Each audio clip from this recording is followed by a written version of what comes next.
अस्सलाम वालेकुम नाजरीन, आप देख रहे हैं अलर्ट पाकिस्तान। तो नाजरीन, आज की जो ख़बर है वो तहरीक लब्बैक या रसूलुल्लाह सल्लल्लाहु अलैहि वसल्लम के कारकुनों के लिए इंतहाई दिलचस्प है। और जिसने ये ऑफ़र की, आपको थंबनेल में पता चल रहा होगा जो लिखा गया है। तो इसी तरह ही नाजरीन, आप जानते भी हैं तहरीक लब्बैक या रसूलुल्लाह सल्लल्लाहु अलैहि वसल्लम के कैंडिडेट जो कि पीपी सियालकोट पीपी 38 के मलक फ़हीम मुश्ताक साहब, इनको ख़रीदने की कोशिश की गई। तो नाजरीन, वीडियो शुरू करने से पहले मेरी आपसे दरख्वास्त है कि चैनल को सब्सक्राइब कर लें और वीडियो को लाइक ज़रूर करें।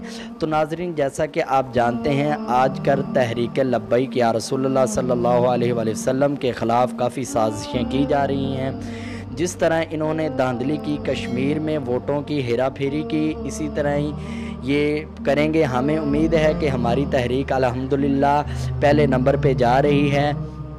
तो नाजरीन, आइए मैं आपको मलक फ़हीम मुश्ताक साहब की वो बात बताता भी हूँ और जो ट्वीट किया था वो भी मैं आपको दिखाता हूँ। जो कि मलक फ़हीम साहब को हमारे जो ये डब्बू साहब हैं, इन्होंने और शेख रशीद साहब ने इनको काफ़ी पैसों की ऑफ़र की, मगर ये अल्हम्दुलिल्लाह बाबा रिज़वी के पटाखे हैं। ये किसी के आगे झुकने वाले नहीं, ना बिकने वाले हैं, ना हम झुकने वाले हैं। अल्हम्दुलिल्लाह हमारा ईमान पुख्ता है। हमें बाबा जी ने जो मिशन दिया है हम उसको लेके चलेंगे। तो मैं मलक फ़हीम साहब की बहादुरी को दाद देता हूँ कि वो इस इतने कारनामे के बाद फिर भी माशाल्लाह हमारी तहरीक के मेंबर बने हुए हैं और इलेक्शन पर खड़े हुए हैं। ये उनकी बहादुरी है। मलक फ़हीम साहब को इलेक्शन से बाहर भी निकाला गया था, तो उन्हें दोबारा फिर इलेक्शन में लाया गया।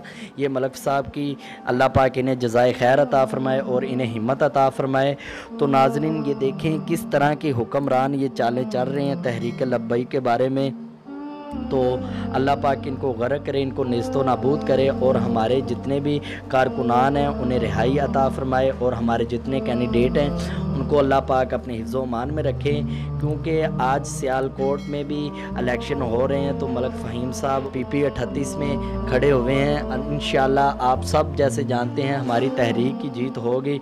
इंशाअल्लाह तहरीक लब्बैक या रसूलुल्लाह सल्लल्लाहु अलैहि वसल्लम ही जीतेगी। अगर ये बगैरत धांधली ना करें, इंशाअल्लाह तहरीक लब्बैक फ़र्स्ट आएगी इंशाअल्लाह, ये हमारा ईमान है। तो नाज़रीन, आप सब अपनी कमेंट में राय का इजहार ज़रूर